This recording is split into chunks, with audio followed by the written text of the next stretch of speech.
Hey guys, today we're going to talk about vegetable and fruit gardening. It's a great way to get fresh produce right in your own backyard.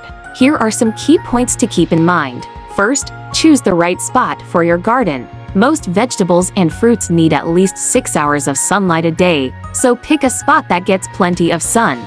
Next, prepare the soil. Make sure it's well draining and rich in nutrients. You can add compost or other organic matter to improve the soil quality.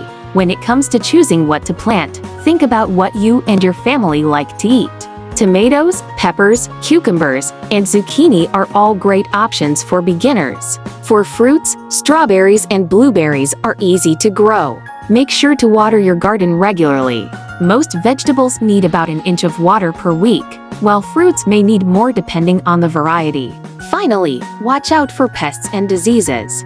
Keep an eye out for any signs of damage and take action quickly to prevent further spread. Overall, vegetable and fruit gardening can be a fun and rewarding experience. With a little bit of planning and care, you can enjoy fresh produce all season long. Thanks for watching!